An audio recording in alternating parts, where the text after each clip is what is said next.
Assalamualaikum warahmatullahi wabarakatuh. Alhamdulillahirabbil alamin. Wal 'aqibatu lil muttaqin wala 'udwana illa 'alal zalimin. Asyhadu an la ilaha illallah wahdahu la syarikalah wa asyhadu anna sayyidana Muhammadan abduhu wa rasuluh alladzi la nabiyya ba'dah. Allahumma fassalli wa sallim ala hadzal nabiyil karim wa ala alihi wa ashabihi ajmain. Amma ba'du. Allahumma subhanaka la ilma lana illa ma 'allamtana wa 'allimna ma yanfa'una wa zidna ilman. Rabbana atina fid dunya hasanah wa fil akhirati hasanah wa qina adzabannar. Amin. Pak Dokter Hikmat kemana? Kalau saya Pak Hikmat saya kalengitan soalnya beliau paling setia kepada taklim itu beliau. Di antara yang paling setia.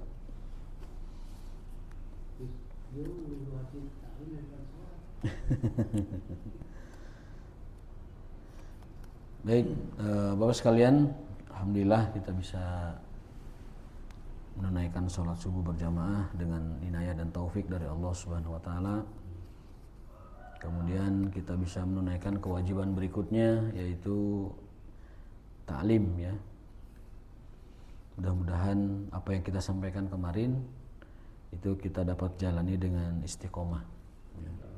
Bahwasanya Rasulullah SAW bersabda, sesungguhnya para malaikat itu membentangkan sayapnya bagi para pencari ilmu, mendoakan terus menerus.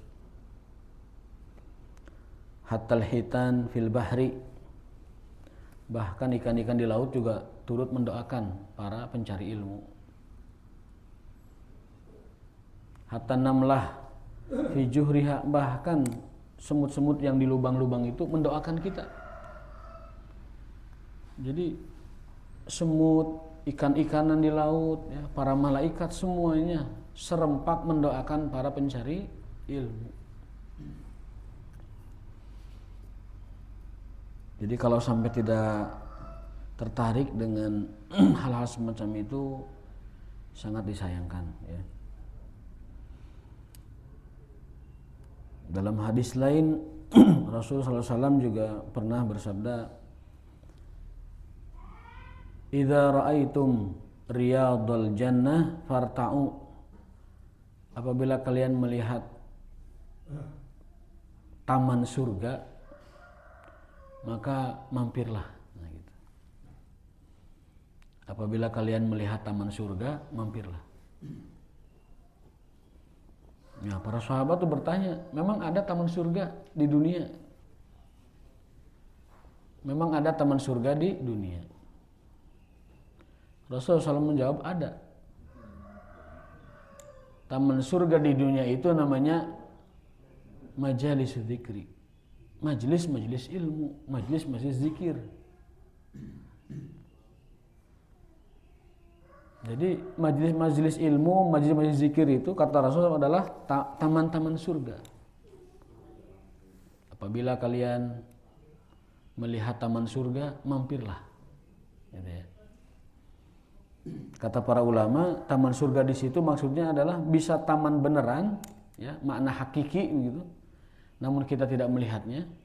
Bisa juga taman surga dalam bentuk keberkahan, rahmat dan juga kedamaian. Jadi kalau kita menyia-nyiakan ada taman surga di dunia, itu sangat disayangkan. Nah, majelis ilmu adalah taman surga di dunia. Kata Nabi SAW, apabila kalian melihat taman surga, mampirlah. Taman surga itu yang dimaksud adalah majelis ilmu. Mudah-mudahan motivasi dari beliau SAW itu dapat mendorong kita untuk semakin istiqomah dan semakin kencang dalam thalabul ilminya. Saking banyaknya keterangan-keterangan tentang motivasi beliau untuk thalabul ilmi, sampai ulama itu menyimpulkan tidak ada amalan sunnah, tidak ada amalan yang paling utama setelah wajib yang fardu seperti sholat begitu, kecuali thalabul ilmi. Tidak ada amalan sunnah lebih utama dari thalabul ilmi. Bahkan sampai ada yang men-challenge gitu. Kalau Anda menemukan dalil ada amalan utama melebihi thalabul ilmi setelah yang fardu maksudnya, datangkan kepada saya. Dan tidak ada. Tidak ada amalan yang lebih utama dari thalabul ilmi. Kenapa thalabul ilmi begitu penting? Karena satu, itu dapat mengenalkan orang kepada Tuhannya lebih baik. Kita dapat mengenal Allah lebih baik dengan thalabul ilmi. Yang kedua, kita dapat meningkatkan atau memperbaiki kualitas ibadah kita. Dan yang ketiga, memotivasi kita untuk senantiasa menjaga adab dan akhlakul karimah. Tema kita hari ini masih seputar al-karam. Al-karam wal jud wal fadlu. Itu kalau kita bahasa Indonesia kan itu artinya adalah kedermawanan. Bab tentang kedermawanan. Riyadhus Shalihin. Kita Riyadhus Shalihin babul karam, bab tentang kedermawanan. Wal jud. Ya. Karam dan jud itu kalau bahasa Indonesia itu sama ya. Ya. Bahasa Arabnya dibedakan, al-karam wal jud.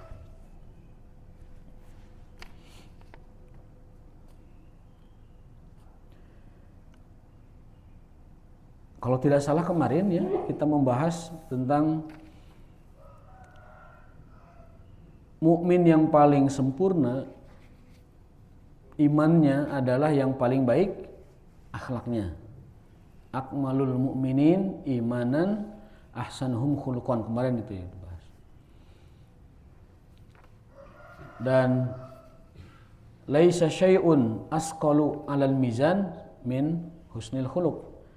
Hadis berikutnya adalah tidak ada yang paling memberatkan timbangan mizan kita di akhirat itu melebihi akhlakul karimah. Nah, apa puncak dari akhlakul karimah? Kan gitu. Ini kaitan dengan tema kita hari ini. Al-Imam Al-Hasan Al-Basri rahimahullah ta'ala yang disebut sebagai Sayyidul Ulama itu mengatakan bahwa puncak akhlakul karimah itu ada 3 perkara. Ini kita kaitkan antara akhlakul karimah dan keutamaannya yang kita bahas kemarin dengan tema hari ini. Puncak dari akhlakul karimah ada 3 perkara menurut Al-Imam Al-Hasan Al-Basri rahimahullahu ta'ala yang dijuluki sebagai Sayyidul Ulama. Jadi kalau Nabi Muhammad SAW itu adalah Sayyidul Mursalin, ya, kalau Hasan Al-Basri ini Sayyidul Ulama. Beliau itu adalah, kalau disebut sufi sih bukan spesifik sufi, beliau itu ulama. Beliau seorang alim, beliau seorang alimul adab, beliau juga seorang guru, ya, seorang mujahid, dan segala macam sandangan-sandangan dan gelaran-gelaran kemuliaan itu beliau emban gitu. Termasuk karena banyak memberikan bimbingan kepada umat terkait dengan kebersihan hati, sehingga ada yang mengklasifikasi beliau sebagai ulama sufi padahal bukan. Seperti yang kita kenal ada Syekh Abdul Qadir Jailani. Sebenarnya bacanya bukan Jailani tapi Jilani. Yang benar bacanya itu Jilani karena beliau orang Jilan. Itu aslinya beliau itu adalah ulama alim. Dan juga muhaddis dan juga faqih bermazhab Hanbali. Tinggal di Baghdad. Tapi karena beliau banyak membimbing umat dalam perkara-perkara tasawuf, dalam perkara pembersihan hati atau kesucian jiwa begitulah, itu sehingga disematkan kepada beliau sebagai ulama tasawuf padahal bukan. Beliau itu core-nya, kalau bahasa sekarang itu core-nya atau spesifikasi aslinya itu spesifikasi asli itu adalah fikih, alim, faqih. Nah, termasuk juga ini Hasan al-Basri. Jadi karena beliau dikenal murabbinya umat itu sehingga disebut sufi. Ini perlu saya jelaskan supaya tidak ada kesan bahwa beliau itu alim sufi gitu aja, enggak. Tetapi sufi itu hanyalah satu dari gelaran masyarakat kepada beliau karena banyak membimbing umat dalam perkara tasawuf. Aslinya adalah alim, faqih, mujahid dan sebagai sayyidul ulama. Kata beliau begini, akhlakul karimah itu puncaknya ada 3 perkara, dalam 3 perkara. Yang pertama adalah, ini pernah disampaikan tapi lama mungkin masih lupa mungkin masih lupa. Dulu pernah saya sampaikan di awal-awal kita kajian, mungkin masih lupa mungkin. Pasti lupa ya. Kalau masih ingat itu alhamdulillah. Ya, kalau masih lupa ya itu berarti udah lama ya. Wajar udah lama. Yang pertama adalah bazlul ato. Bazlul ato. Ma makna ato? Ato itu pemberian. Jadi banyak memberi. Makanya di sini ada Mang Ato. Mang Ato berarti Mang Dermawan itu teh. Ato dari kata ato yukti i'toan. Nah, masdarnya itu ato. Badlul ato. Jadi orang yang banyak memberi itu dia dalam dirinya ada satu dari 3 puncak akhlakul karimah. Inti, induk atau rangkuman lah bahasa orang. Rangkuman dari akhlakul karimah itu 3 puncaknya. Itu satu badlul ato.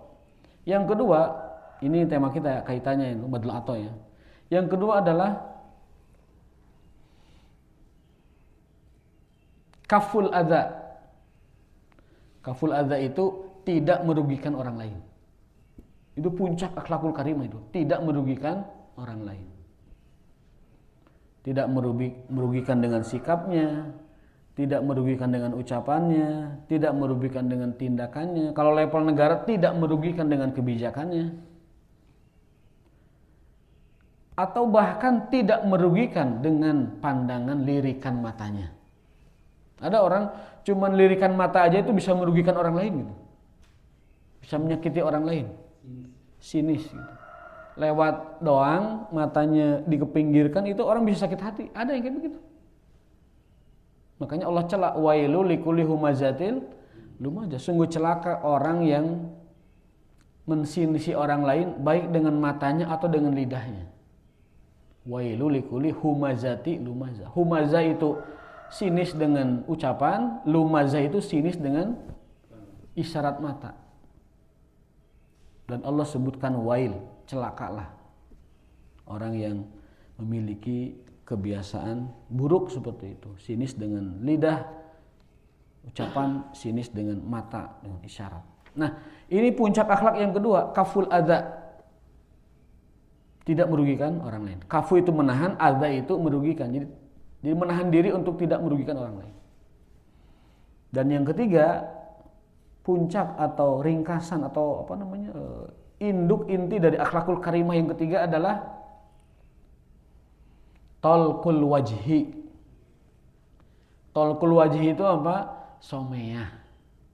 Wajah yang selalu terlihat sumringah, tersenyum ya.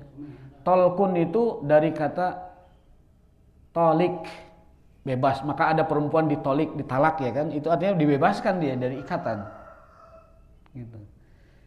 Tolkul wajhi, tolkun itu bebas, wajah itu wajah. Jadi wajah yang kelihatan bebas gitu, nggak ada beban. Ketemu orang nggak punya beban, nggak punya semrawut, nggak punya sinisme, nggak punya unek-unek yang merugikan. Artinya tolkul wajhi, wajah yang terlihat lepas dan bebas. Someyah bahasa orang namanya. Someyah gitu. Ya, kata tolkun itu juga dipinjam dalam istilah fikih talak. Wanita ditalak itu artinya dibebaskan dari ikatan kan gitu. Secara bahasa gitu. Nah, ini tolkul wajhi artinya orang yang wajahnya itu bebas dari segala macam isyarat atau segala hal. Nah, dari 3 perkara tadi yang merupakan puncak akhlakul karimah, yang pertama adalah bazlun atau banyak memberi, berehan istilahnya itu. Berehan. Yang kedua adalah kaful adza, menahan diri, tidak merugikan orang lain, dan yang ketiga adalah talaqul wajhi atau talaqul wajhi, orang yang memiliki wajah yang bebas, tidak punya beban apa-apa. Jadi kalau seseorang itu sudah memiliki 3 perkara tersebut dalam dirinya, maka terkumpul padanya puncak-puncak akhlakul karimah.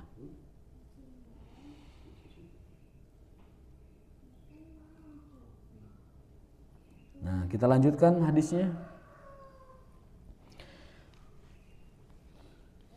An Anas radhiyallahu anhu.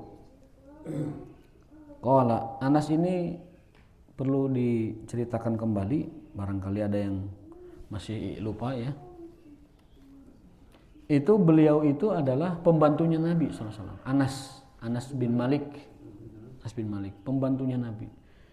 Dan beliau itu bekerja di rumah Nabi SAW itu 10 tahun.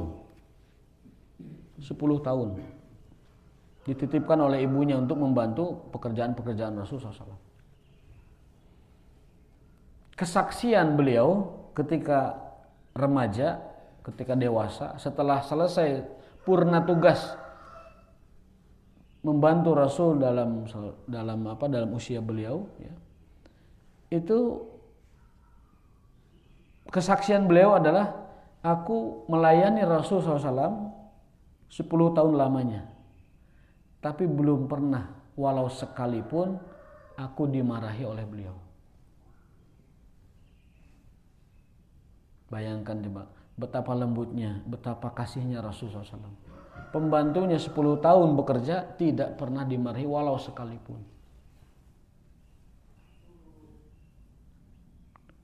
Sehingga di akhir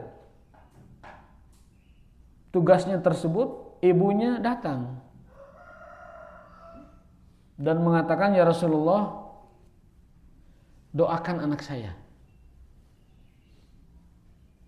Jadi sebelum Rasul wafat itu, ibunya itu meminta agar mendoakan anaknya.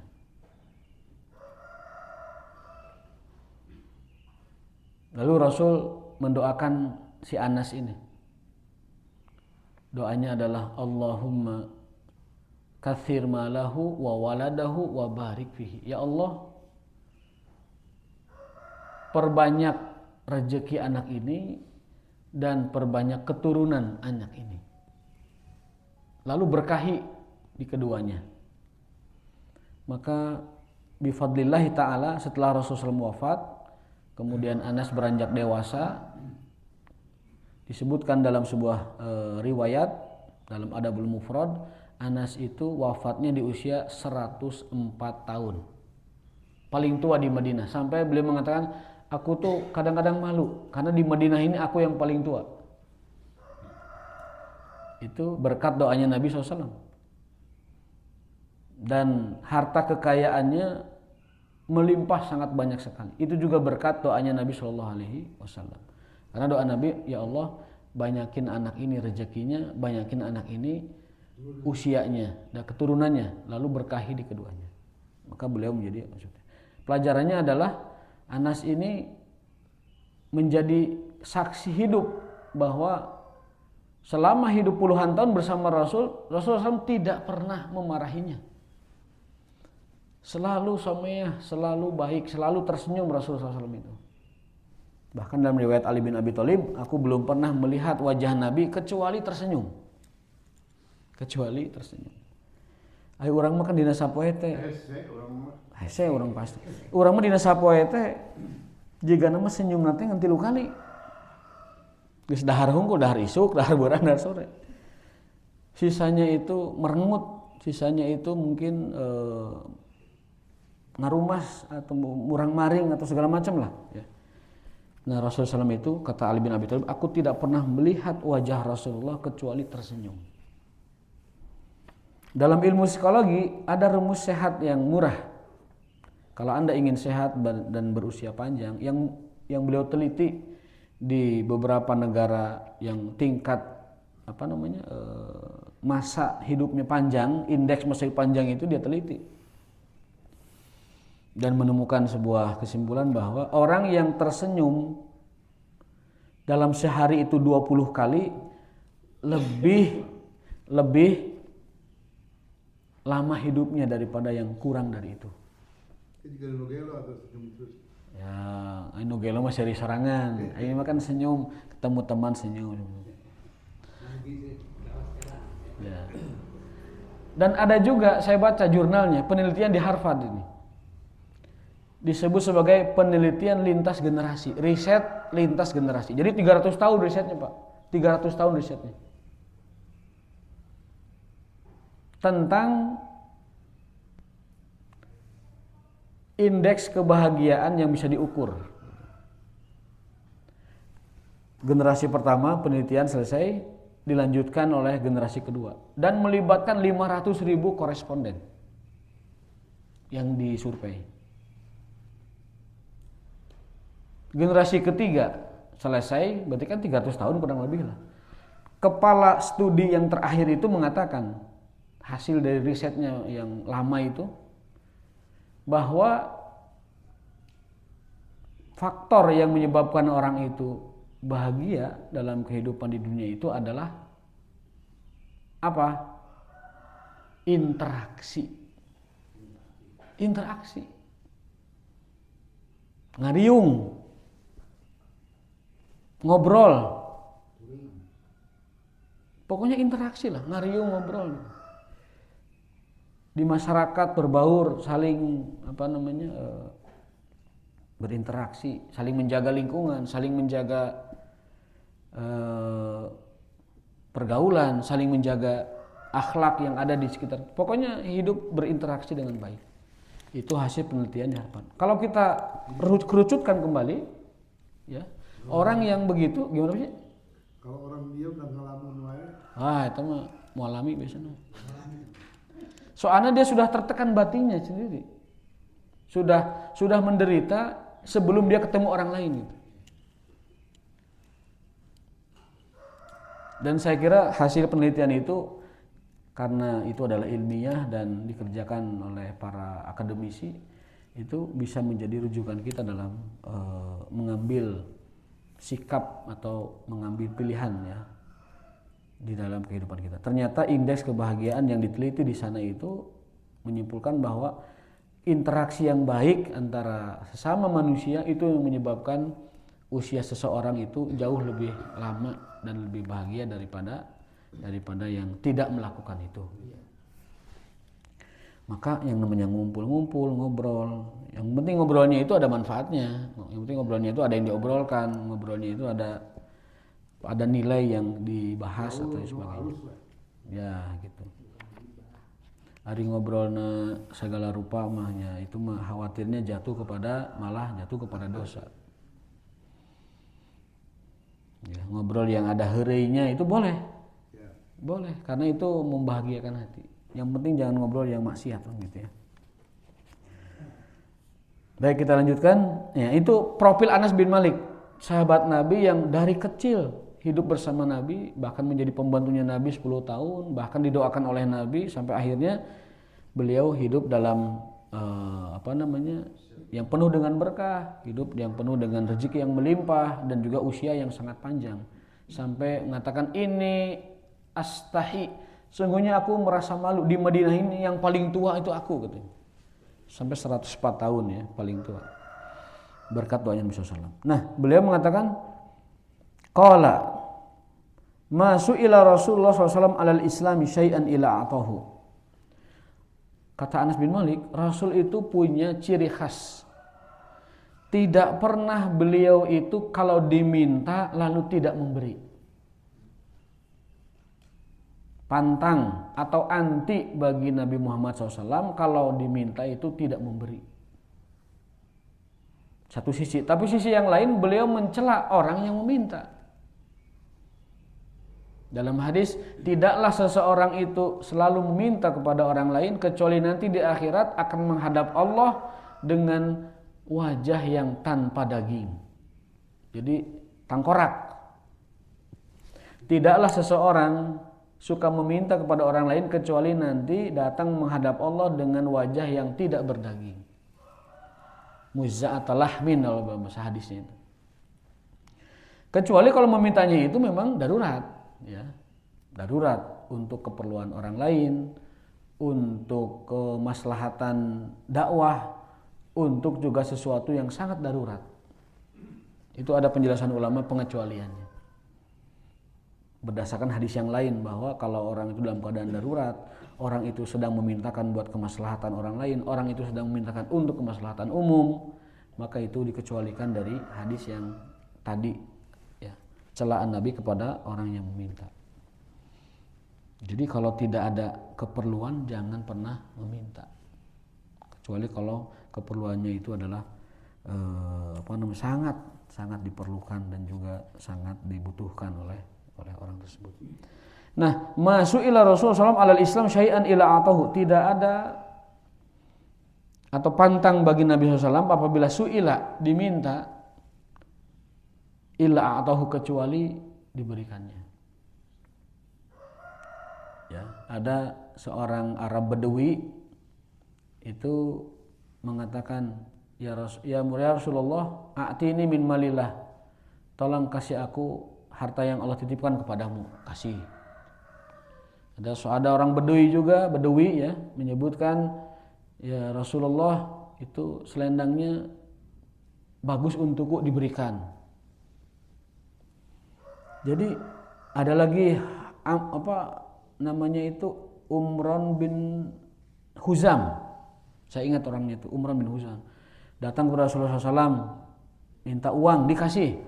Kedua kali dikasih, ketiga kali dikasih, yang keempat beliau nasihati dan mengatakan tangan di atas lebih baik daripada tangan di bawah. Al-yadul uliya khairun min yadi sufla. Dan bisa kamu lakukan adalah kamu pergi ke hutan, kamu pergi ke kebun, cari kayu, kumpulkan, jual ke pasar. Itu lebih baik bagimu daripada kamu terus-terus meminta kepadaku. Jadi Rasul terus memberi tetapi sambil menasihati. Sesungguhnya seseorang yang nyari kayu, nyari rumput, ya, nyari apalah lalu dijual ke pasar, itu lebih baik baginya, lebih mulia di sisi Allah daripada selalu meminta. Jadi itulah Rasulullah SAW. Tidak pernah menolak siapapun yang meminta bantuan kepadanya. Tidak pernah masuk ila atahu, kecuali memberi. Tapi karena beliau ingin mendidik umatnya sambil memberi sambil menasihati begitu. Supaya dia itu tidak bergantung kepada pemberian orang lain. Nah, ini ada cerita menarik ini. Walaqad ja'ahu rajulun. Ini sebagai bukti nyata betapa Rasul itu sangat dermawan. Datang kepadanya seseorang, tidak disebutkan namanya. Berdasarkan cerita Anas tadi, ya.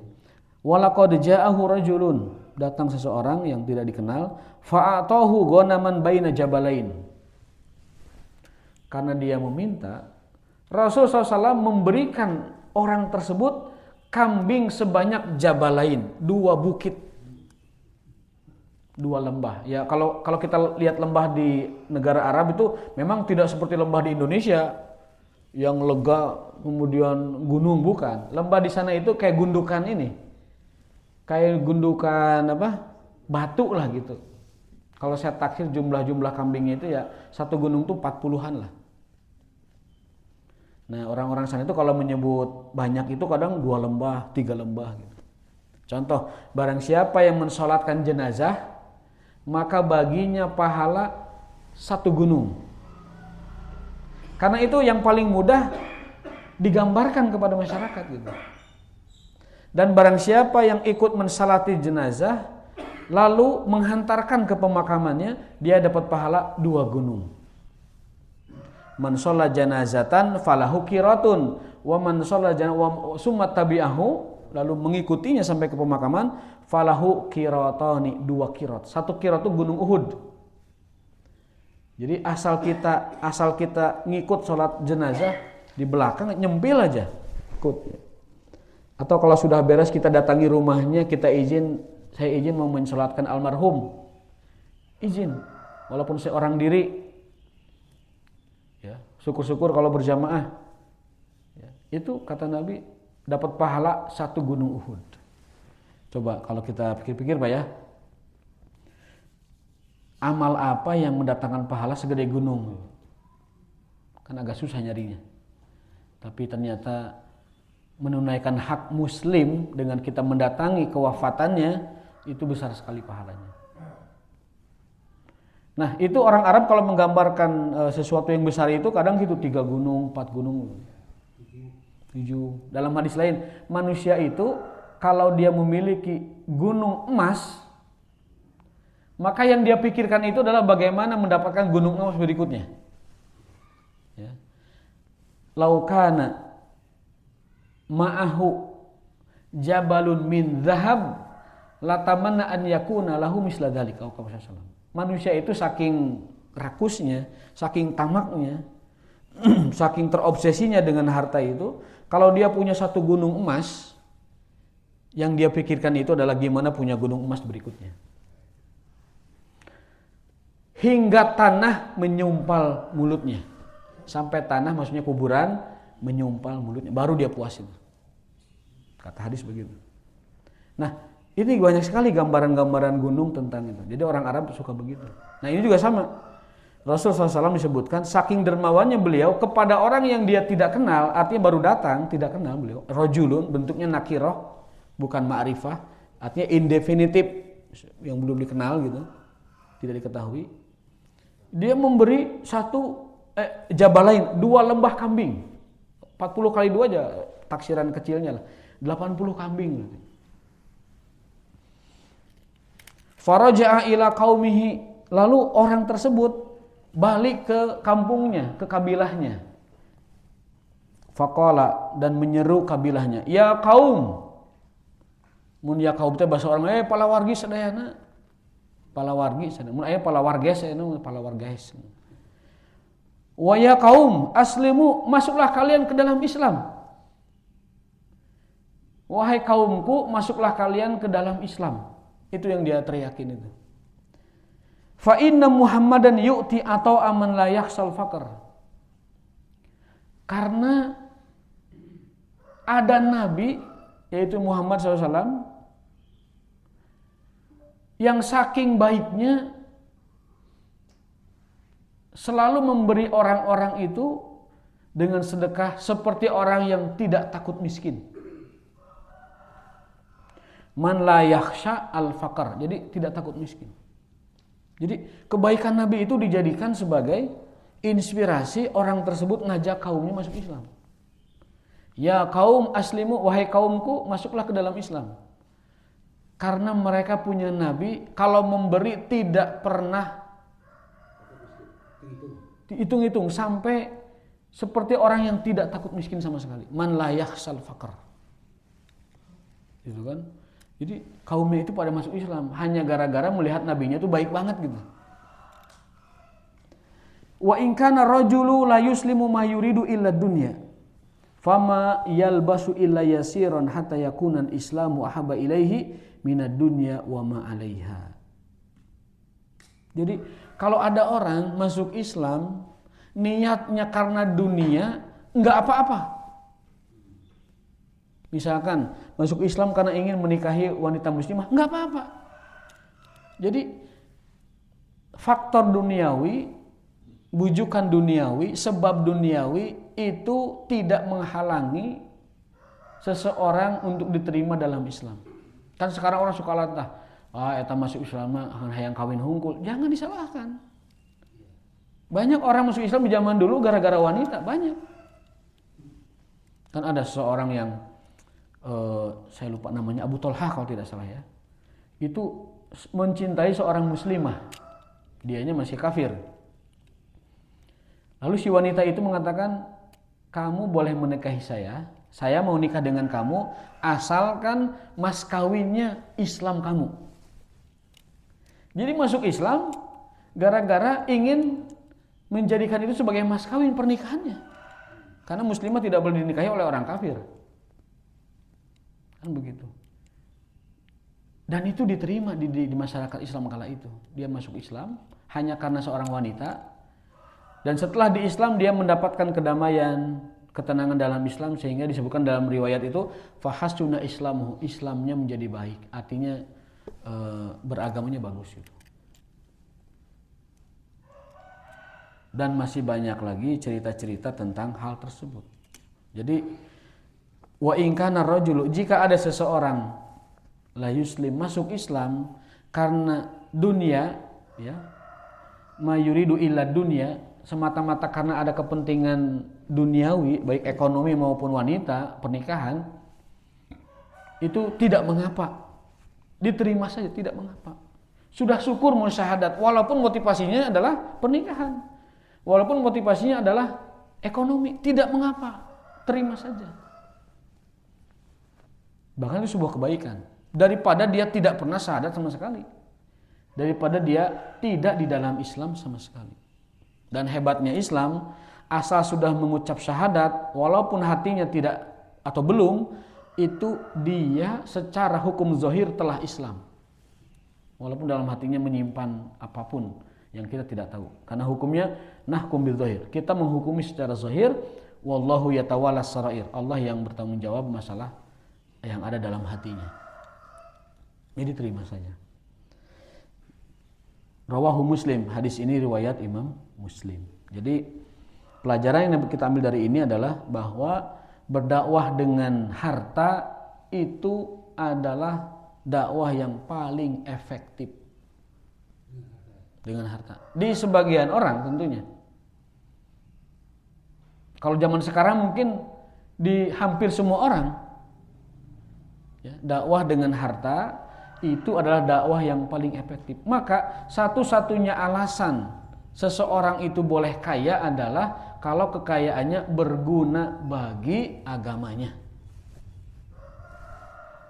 Berguna bagi agama itu maksudnya apa? Berguna bagi fakir miskin, berguna bagi orang yang membutuhkan, berguna bagi dakwah, berguna bagi penegakan kalimat Allah. Itu satu-satunya alasan orang itu dibolehkan kaya. Itu juga satu-satunya alasan orang dibolehkan terjun ke politik. Sayyidu al-qaum khadimuhum. Kalau tidak ada niat itu, maka Rasul melarang kita terjun ke politik. Satu-satunya kebolehan orang terjun ke politik adalah manakala dia niatnya itu melayani masyarakat, tidak ada yang lain. Bukan. Oh iya. Yang disampaikan oleh Imam Hasan Basri itu semuanya hablum minanas ya. Ciri akhlak mulia. Betul. Jadi yang tadi di pembukaan itu, puncak akhlakul karimah itu ada pada 3 perkara, itu semuanya hablum minanas. Badlul atau banyak memberi, kaful adza, tidak merugikan orang lain, dan yang satunya adalah talaqul wajhi, wajah yang someah gitu ya. Itu semuanya adalah hablum minanas. Kenapa? Karena hablum minanas itu adalah buah dari selesainya orang dengan hablum minallah. Ya. Jadi hablum minanas itu adalah buah dari selesainya orang atau suksesnya orang itu dengan hablum minallah. Apa dalilnya? Lihat surat Ibrahim ayat 14 atau berapa ya, yang redaksinya seperti ini. Masalu kalimatin thayyibatin kasajaratin thayyibatin asluha sabitun wa far'uha fis sama tu'ti ukulaha kullahin biidzni rabbiha. Jadi perumpamaan sesuatu yang baik, yang sempurna itu adalah seperti pohon yang baik gitu. Akarnya menghunjam di bawah, itu akidahnya kuat. Wa far'uha fis sama, batangnya menjulang ke atas, itu ibadahnya kokoh. Tu'ti ukulaha kullahinin biidzni rabbiha. Lalu dari akar yang kuat dan batang yang kokoh itu menghasilkan ukulaha, buah-buahan yang bermanfaat. Maka di sini dapat disimpulkan bahwa akhlakul karimah itu adalah buah atau hasil dari iman yang kuat dan ibadah yang kokoh.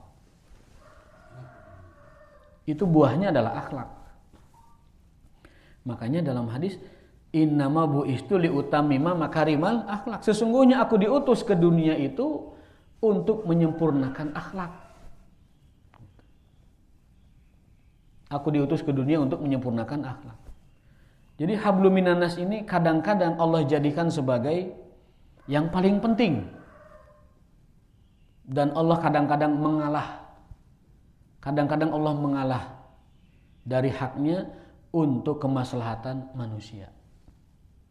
Itu baiknya Allah. Sholat boleh dijama, itu kan Allah ngalah itu. Sholat boleh dijama, yang penting kamu sehat, kamu lancar urusannya. Puasa dapat dividyah, yang penting lancar kamu urusannya, sehat kamu urusannya. Haji boleh tidak ditunaikan kalau memang nggak mampu. Jadi Allah itu banyak mengalah dari manusia. Mengalah bukan dalam arti kata menyerah, bukan, tapi mengalah itu adalah menurunkan tingkat kewajibannya menjadi rukhsah gitu.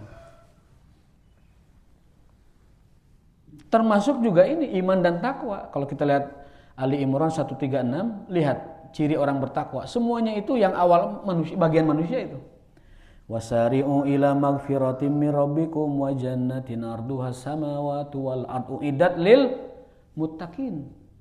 Wahai manusia, bersegeralah menuju surga Allah yang luas, seluas langit dan bumi. Khusus disediakan untuk orang yang bertakwa. Apa ciri orang bertakwa di ayat itu? Yunfikuna fis sarai wad dara. Gemar memberi dalam keadaan ada atau tidak ada yang dimilikinya itu. Susah dan senang, sarra wad dara. Yang kedua adalah wal afina aninas, mudah memaafkan kalau ada kesalahan di orang lain. Jangan pundungan, jangan belikan, harus mudah memaafkan. Itu ciri orang bertakwa. Yang ketiga adalah wal kadhiminal ghaidz, menahan amarah. Tiga-tiganya ini hak Allah, hak manusia ini.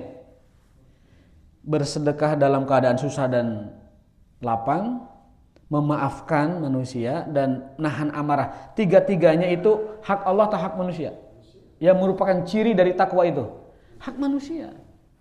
Lalu mana hak Allahnya dalam takwa? Di ayat berikutnya, alladzina idza zalamu walladzina fa'alu fahisatan dzalamu anfusahum zakarullaha fastaghfiru lidzunubihim. Kalau berbuat dosa, andaikan orang bertakwa itu berbuat dosa, fastaghfiru lidzunubihim, maka istighfar, wa zakaru, dan banyak berzikir. Nah, hak Allah itu yang berupa zikir dan istighfar ditempatkan dua terakhir setelah hak manusia yang tiga pertama tadi. Para ulama menyimpulkan bahwa dimensi takwa dalam hablum minanas itu lebih dominan daripada hablum minallah. Jadi Allah minta kita tuh hanya iman saja, tidak musyrik iman gitulah. Selebihnya itu baik-baiklah sama manusia itu. Ya, itu. Iman, ya jaga ibadah yang fardu terutama, selebihnya itu baikin kepada manusia. Nah, itu Bapak sekalian, mudah-mudahan ada bekal yang kita bisa ambil. Kesimpulan dari hadis ini adalah bahwa kadang-kadang berdakwah dengan harta itu jauh lebih efektif daripada berdakwah dengan yang lainnya. Bagi sebagian orang yang mampu melaksanakannya. Tetapi bagi yang tidak mampu, dakwah tetap wajib sesuai dengan kadar, kapasitas, dan kemampuan masing-masing. Saya katakan, dakwah itu hukumnya wajib atas siapapun dalam dalam kapasitas dan ruang lingkupnya masing-masing. Sesuai dengan dalil ayatnya begitu. Dalil hadisnya juga begitu. Karena min di situ adalah min, bukan min li tab'id, tapi min lil kul. Wal takum minkum ummatun yad'una ilal khair, hendaklah ada di antara kalian. Itu pengertian min yang pertama. Tapi min yang kedua diartikan hendaklah setiap orang di antara kalian. Jadi setiap orang yang ada pada komunitas kalian itu harus ada yang berdakwah sesuai dengan kapasitas dan kemampuannya masing-masing. Qulu qouli hadza wa astaghfirullah li wa lakum wa lisairil muslimin. Subhanakallahumma wa bihamdika asyhadu an la ilaha illa anta astaghfiruka wa atubu ilaik. Assalamualaikum warahmatullahi wabarakatuh.